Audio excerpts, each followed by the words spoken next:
যেতিয়া আমাৰ মাজত দুইটা সংস্কৃতিৰ মাজত যেতিয়া নন নিগোচিয়েবল পইণ্টছ থাকে যে এইটো কথাত আমি কোনো কাৰণে মানি ল'ব নোৱাৰোঁ, সেই মুহূৰ্তত কোনোবা এটা পিছ হুহুকি আহিব লাগিব।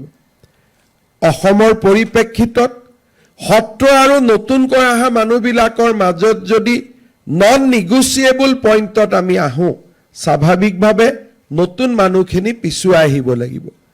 কিন্তু তাৰ পৰিৱৰ্তে তেখেতসকলে আমি নিবিচৰা কামবিলাক সত্ৰৰ কাষত কৰিবলৈ আৰম্ভ কৰিলে গো মাংসৰ ভক্ষণ ইয়াৰ এটা ডাঙৰ উপাদান, আৰু সত্ৰৰ লগত প্ৰত্যক্ষভাৱে মছজিদৰ নিৰ্মাণ ইয়াৰ এটা ডাঙৰ উদাহৰণ। যেতিয়া কোনোবা এখন সত্ৰৰ কাষত গো মাংসৰ ভক্ষণ হয় আৰু সত্ৰৰ নামঘৰৰ লগত মছজিদৰ আজান আহে, তাত এটা নন নিগোচিয়েবল পইণ্ট আহে। যদি তেওঁলোকে কয় যে নহয় গো আমি ভক্ষণ কৰিম, কিন্তু 10 কিলোমিটাৰ দূৰত গৈ পেলাই আমি গো ভক্ষণ কৰিম, তাত কনফ্লিক্ট নাহে, তেতিয়া তাত কনচেনচাছ আহে।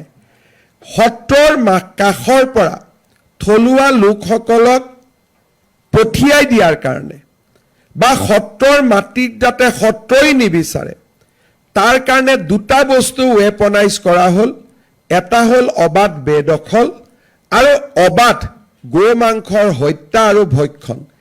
এই দুইটাক যেতিয়া ৱেপনাইজ কৰি দিয়ে তেতিয়া মানুহ লাহে লাহে আঁতৰিব আৰম্ভ কৰে। আজি মই বেলেগ একোৱেই নকওঁ, যদি চানমাৰীৰ কাষতে আমি যদি এটা সময়ত খিলঞ্জীয়া মানুহখিনিৰ মাজত যদি এটা মছজিদ নিৰ্মাণ কৰোঁ আৰু তাৰ পিছত যদি ঈদৰ নামত ধৰ্মৰ নামত তাত গো ভক্ষণ আৰম্ভ কৰোঁ, কাজিয়া পেচাল কৰাৰ পৰিৱৰ্তে সাধাৰণ অৰ্থত অসমীয়া মানুহখিনিয়ে পিছুৱাব আৰম্ভ কৰে। কাৰণ অসমীয়া মানুহে সংঘাত কৰিব নাজানে, অসমীয়া মানুহে কনফ্লিক্টত যাব নোখোজে। তাৰ ফলত ধুবুৰী বৰপেটা আদি জাগাৰ পৰা আমি লাহে লাহে যুদ্ধত পৰাজিত সৈনিকৰ দৰে আমি লাহে লাহে পিছুৱাব আৰম্ভ কৰিলোঁ। তাৰ ফলত দেৱোত্তৰ আইন পাছ হোৱাৰ পিছতো সত্ৰৰ কাষত যিখিনি লিগেলিও মাটি থাকি গৈছিলে সেই মাটিখিনিতো বেদখল আৰম্ভ হ'ল।